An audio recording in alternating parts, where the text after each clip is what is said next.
the Shinko fatty front tire on this Suzuki DR350, and I've got the Shinko cheater on the back, and it's really good. It's like another set of suspension for this motorcycle. For an almost 30-year-old motorcycle, this bike has excellent suspension for the woods riding that we do. This bike does really good through the roots and feels really planted. It's a little bit of a porky bike, but you don't really feel the weight when you're going through the woods. Just keep your momentum going. It's really balanced. I also put a 1/2 smaller front sprocket on it to lower my gearing a little bit. And that's helping me out on climbing the hills.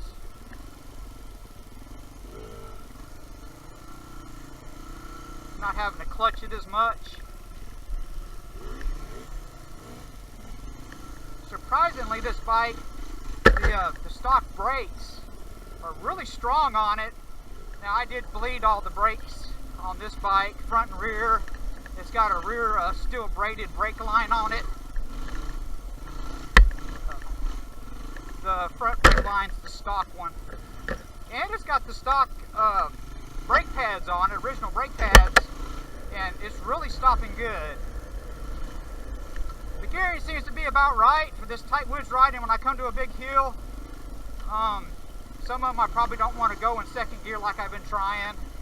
I'm losing momentum. I probably just need to keep it in first and wind it out some. But the only issue I'm having with the bike is, you know, when it does die or it comes time to restart the bike, you know, it can take a few kicks to restart it.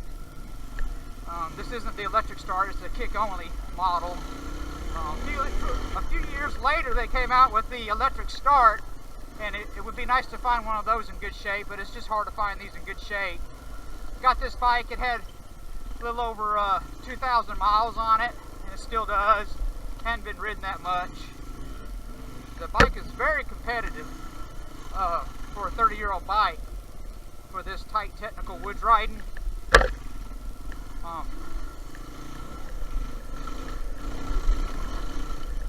The suspension isn't kicking or bucking me at all. It's staying very planted, very confidence inspiring. What I can best relate this bike to is when I was doing the beta demo days. I rode the beta 4-strokes, all of them, and I fell in love with the beta 430 RRS. It was a street and trail model because it had a little bit more compliant suspension, and it just felt better in the woods and in the roots.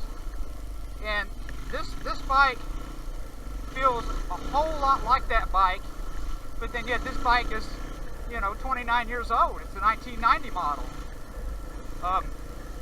On this bike, people don't realize is on the suspension, they were kind of ahead of their time.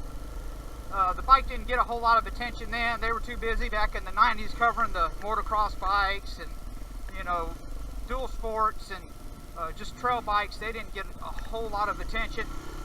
But anyway, this bike, you know, on the front suspension, it has adjustment for the springs, so you can make the springs stiffer or lighter. Plus, it's got the rebound adjustments on the bottom of the forks that you wouldn't think would come on a 1990 motorcycle. And the rear shock has all the same adjustments as the modern bikes. It's just, it's a remote reservoir where it's away from the shock itself and not attached to the shock. Rebuilt the front forks and redid the fork seals on the front forks. And changed the fluid.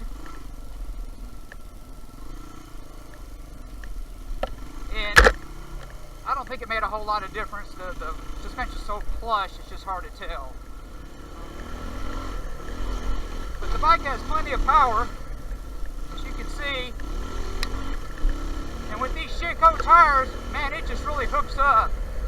And the suspension is so soft and planted that I'm not getting any bucking at all.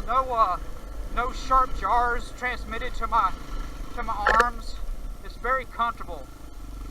It's very, very forgiving.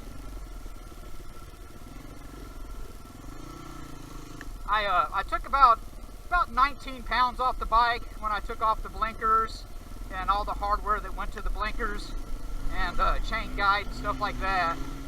I did add a little bit of poundage to it. I put the extreme duty tubes in the tires, and being that this bike was the dual sport model, it didn't have rim locks, so I had to put rim locks in the front and the rear, and I drilled out the rear rim, and I put a second rim lock on the rear rim so I could run my tire pressures really low. I can run about 8-9 pounds on the rear for this, you know, slower riding, and about 10 on the front.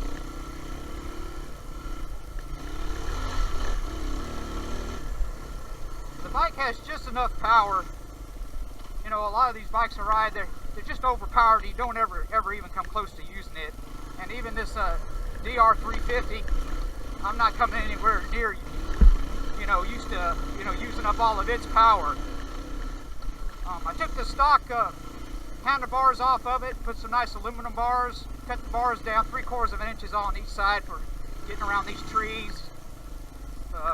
Took the stock handguards off of it, put these aftermarket handguards.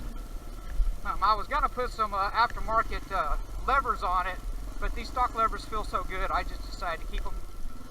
And the clutch pull is amazingly easy on this.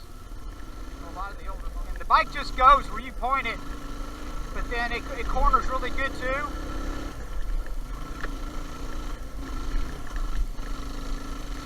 Yeah, I'm just cruising in third gear through this, no problem. If I got to a big hill, I'm just still not confident enough with my gearing that I'd probably just go to first gear on a really steep hill. I put aftermarket fork boots on it. The ones that were on it were dry rotted and stuff. But the bike was kept inside its whole life, so there really is no rust at all on the bike. The bike is in supreme condition for its age. And this aftermarket carburetor just really wakes the bike up. But yeah, that's all for now. Again, this is Rob with Freestyle Enduro 101. And I want to thank everybody for watching. And I'll have some more videos out for you soon.